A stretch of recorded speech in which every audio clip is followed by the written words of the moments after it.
Hello. Today I want to talk about righteousness of God and own righteousness. Romans 4:6 says, "The grace of God is what we receive without working." This means that none of our actions are related to God's grace.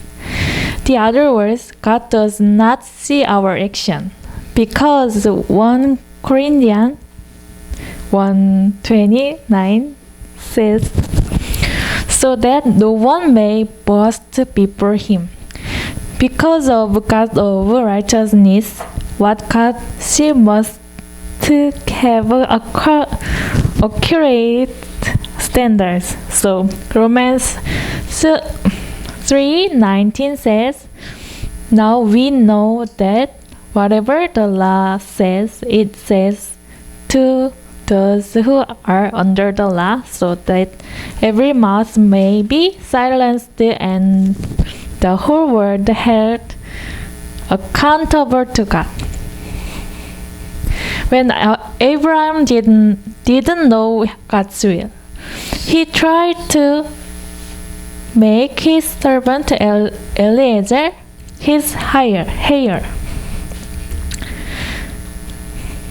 In addition, he wanted to give Ishmael, who was born through Hagar, Sarah's maidservant. Despite God's determination to give Isaac, Abraham tried to give him in the thought of his sinful mind. In the end, God waited for Abraham to run out of energy. Isaiah 55:8 says, "God's thought is not our thoughts." So when a man serves God in his own thought, he falls into a snare. Therefore, the scripture says it is self-righteousness of us to do God's work without our effort, without knowing God's will. So Romans 10:2-3 says, "For I can testify about them that they are jealous for God, but their zeal is not based on knowledge, since they did not know the righteousness that comes from God and sought to establish their own. They did not submit to God's righteousness." However, what is the God's will?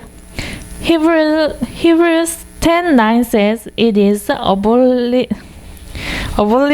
the first and establishing the second. In other words, just as Jesus broke his body on the cross and became the Lord and Christ, we serve the old self, who is our nature sin, and be renewed in Christ. If you put off your old self and renewed in Christ, God receives our worship at last. I will finish after we read Romans 6:4. Let's read it together. "We were therefore buried with him to